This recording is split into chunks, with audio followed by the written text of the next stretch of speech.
हरिओम. आज मंगळवार 28 जानेवारी 2025.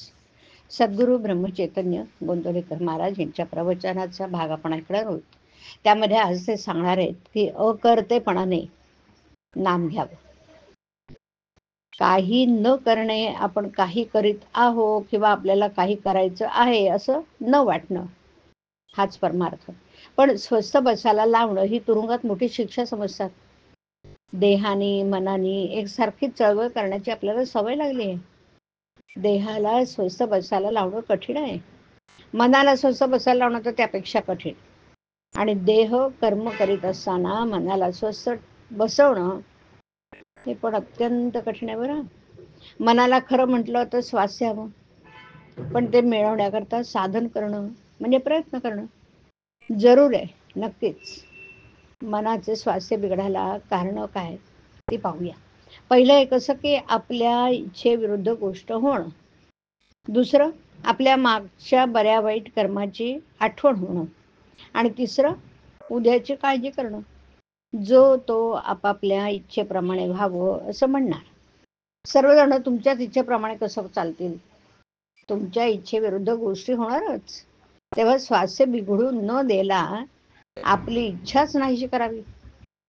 कोणतीही वस्तू मिळावी ही बुद्धी नाही ठेवू. हाव सोडावी, लोकांची आस सोडावी, अभिमान सोडून कर्म करीत राहावं. प्रयत्न करून यश आलं नाही म्हणजे दुःख होतं की नाही, स्वास्थ्य बिघडतं. मी केलंच नाही म्हटलं म्हणजे कुठलं दुःख? मग प्रयत्न करून जे काही होतं ते रामाच्या इच्छेने झालं असं म्हणावं. प्रत्येक गोष्ट रामाने केली म्हणणं म्हणजे भगवंताच्या अखंड अनुसंधानात राहणं. हे साधण्यासाठी अखंड नामस्मरण करावं. जे झाले, जे होत आहे, जे होईल ते भगवंताचेच आपल्या हिताकरता करणे आहे. आपण करते नाही असं मानणं, याला अखंड भगवन नामस्मरण पाहिजे. सारांश काय? जे जे काही झालं ते भगवंतानेच आपल्या हिताकरता केलं. उद्याची काळजी भगवंतालाच आहे. त्याला काय योग्य वाटेल ते तो करीन ना. म्हणून झाल्याची म्हणजे कालची आठवण करू नये, होणाऱ्याची म्हणजे उद्याची काळजी करू नये आणि चालू क्षण वाया घालवून देऊ नये. नामस्मरणात राहावं.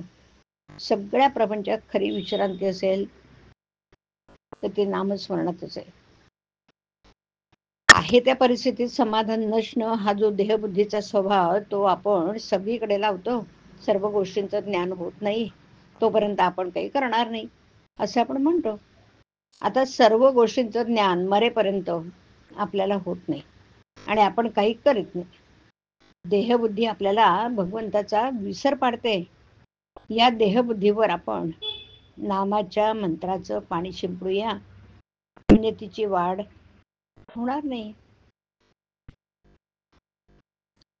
मन परमेश्वराच्या ठिकाणी स्थिर करावे आणि देहाने प्रपंचाच्या गोष्टी कराव्यात. हरिओम. हरिओम तत्सत. हरिओम.